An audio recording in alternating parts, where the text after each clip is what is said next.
tam kot menih se posveti svoje življenje Bogu. On poudari ne samo tisti menihi, ampak vsak človek, kjerkoli je, na katerem koli mestu, naj živi svojo vero. Prav značilne so njegove besede, duhovni, ki jih beremo na njegov god, ne na polju, na travniku katoliške cerkve ne cveti samo ena cvetlica, ampak mnogo cvetlic različnih. In vsak, kjer je, tam naj živi vero. To je že pride v spor z mnogimi danes izven cerkve, ki pravijo, ne, ti živi vero, ti bodi veren doma, v svoji sobi. Vera je intimna stvar. Vera je gotovo najbolj intimna stvar, če hoče.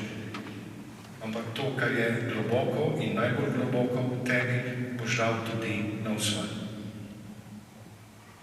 Pride pa sveti Frančišek v nasprotje tudi z mnogimi ljudmi v cerkvi, ki živijo krščanstvo, živijo vero, dokler so v cerkvi. Zunaj pa ne. Ali imate primere, ko ljudje so sposobni 9-krat, 11-krat iti na leto v Medžugorje, tam zmolj vsak dan po 5 rožnih vencem, pa bi morali svojo vero živeti v družini, v zakonu, odpovejo. Frančiškova misel pa je ravno to. Živi vero tam, kjer si. V tistem okolju, kjer si, tam živi vero. Živi vero v svojem vsakdanjem življenju, sredi svojih dolžnosti, sredi vsakdanjih opravil. Tam živi vero. Zgovorna je pripoved o menihu, ki je bil predan služenju Bogu in si je zelo želel, da bi se mu prikazal Kristus.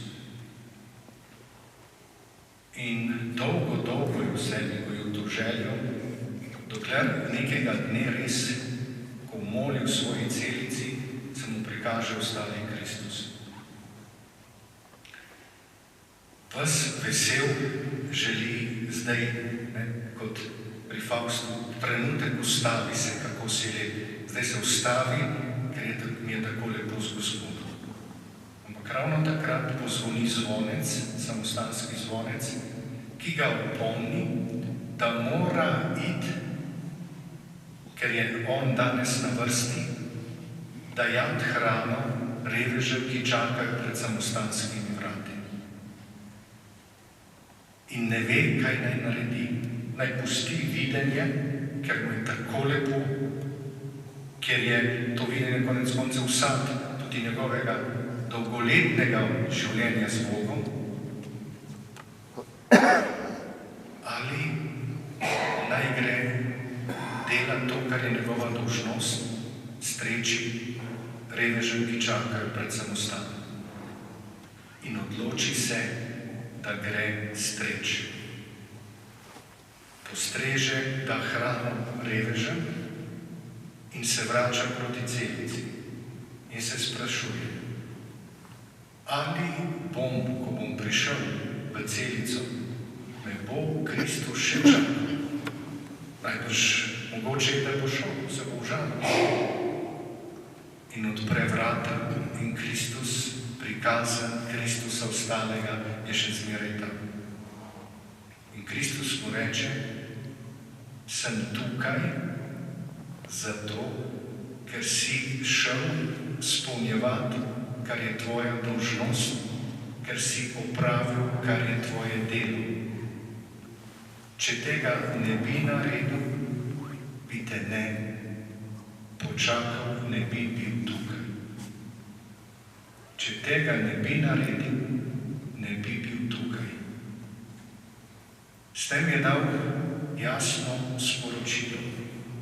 Bogu služimo s s tem, ko upravljamo vestno svoje dolžnosti. Ko živimo evangelij v svojem vsakdanjem življenju. To je bila tudi ideja svetega Frančiška Saleškega. Glede tega me izredno nagovarja svetnica, ki bomo čez nekaj dni v Parizu srečali, to je sveta Katarina Laboret. Njej se je prikazala Marija. Kazala je, naj kujejo čudodelno svetinjo. Ampak, glejte, za Katarino Laboret samostano niso vedeli, kdo je. Niso vedeli, da se je prikazala Marija. Ona je po teh prikazovanjih, pa tako pomembno vlogo je dala Božja Mati. Še naprej stregla bolnikom kot druge sestre. Sredi menjavanja rjuh, sredi strežbe bolnih, sredi lupljenja krompirja in kuhanja je ona služila Bogu. Kako lep primer tega, da živiš vero v svojem vsakdanjem življenju. Ne v izrednih dogodkih, da ne hlastamo po izrednih dogodkih, ampak da živimo vero v vsakdanjem življenju. Zato mi je ta svetnica prav zaradi tega res izredno simpatična. In še pri drugi stvari se ustavimo, ta bo tudi krajša, kot prva, obljubim, v tem, da je sveti Frančišek Saleški iskal nove načine za oznanjevanje evangelija. Iskal je nove načine. V komunikološki znanosti je velik tisti, je dober komunikolog tisti, ki zna najti nove načine nagovora v določenem obdobju, ki je sposoben odkriti nov žanr, nov način. In sveti Frančišek ga je odkril. Ko ni mogel več govoriti, ker ga niso, torej on je govoril proti Kalvincem, proti tej zmoti, ne? Ampak ljudje ga niso prihajali poslušati, ker so se bali prav pritiska, ne? Kalvinci so bili bogati, imeli so denar in kdor denar vlada svetu, tako velja v svetu. In ljudje so se bali ga iti poslušati. In kaj je naredil Frančišek Saleški? Normalen človek bil nima smisla. Ne pridejo me poslušati, niso tukaj, pustimo, pejmo, konec je. Ne. Iskal je nov način komunikacije. Začel je pisati in tiskati letake in jih obešal po mestu. In on je nov način odkril in s tem novim načinom spodbudil številna spreobrnenja v katoliško cerkev. Tukaj najprej vidimo, kako ljubezen vedno najde pot. Ljubezen najde pot, najde novi način, da bo znala nagovoriti ljudi. In tukaj se spomnim pripovedi o profesorju Janžekoviču, to je bil profesor na Teološki fakulteti filozofije sredi komunizma, ko so se začele prve razprave o splavu, so zagovarjali splav, je on začutil dolžnost, da kot filozof napiše razpravo o filozofsko, etično, o nevarnosti tega pojava. Vendar mu ga niso hoteli nikjer objaviti. Napadali so ga, niso pa hoteli njegovega odgovora objaviti. In on je šel, ga natipkal in ga nesel obesiti na filozofsko fakulteto. Pogumno dejanje za tisti čas. Ljubezen najde pot. Je pa to ta drža svetega Frančiška Saleškega sporočilo tudi za naš čas. In sicer, da iščemo vsi nove načine za oznanjevanje evangelija. tudi zato je sveti Frančišek postal zavetnik katoliških časnikarjev, publicistov, pisateljev in podobno, ampak meni se zdi, da je pa bolj zavetnik tistih, ki iščejo nove poti za oznanjevanje vere.